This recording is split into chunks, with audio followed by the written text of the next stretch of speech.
Welcome to the second part of this series on the Great Bangladesh Bank Heist. So in the first part, we gave you the background about what the hacksters had in mind and what they planned to do with the Bangladesh Bank Nostro account sitting with the Federal Reserve. So in this part, we are going to understand the nitty-gritties of the plan which they had made and why they had chosen Thursday for the attack. So we had seen this diagram before. Now in this diagram, it's clear that the transaction gets initiated in the core banking. The message or the MT103 flows through a messaging queue to the Swift Alliance. From there, it goes to the gateway and onto the gateway of the other bank. So the hacksters needed to get access to either the core banking or the Swift Alliance. So they decided on the later because that was easier to actually tamper with an existing message rather than actually create a transaction in core banking. So they needed the user ID and password of the alliance access. That's the activity number one. The second activity they needed to do was that this gateway was connected to a printer. So the printer prints all the messages which goes out and comes in. So to ensure that there is no audit logs of the paper printers, the hacksters wanted to disable this printer and knock it off the network. So these are the two activities. Now that's easier said than done. So how do we get access to Swift Alliance?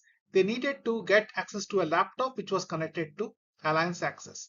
And through a series of laptops connected to this important computer, they needed to find out which was the weakest link they could get in. Because once they get into one of these laptops or computers, they can actually make their way to the final one. And sure enough, they got the weakest link. So how did they make that entry? So what happened? Now, this was a very meticulous plan almost a year back before the actual attack. In January 2015, an innocuous looking email was sent to several Bangladesh Bank employees.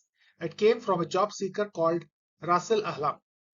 Of course, this person does not exist. Neither was he seeking a job. So his email contained a zip file, and the zip file was supposedly to contain one Word document for his resume. Only thing, it did not contain any document. It contained a malware. So when the employee opened the zip file, it actually installed a malware in the laptop.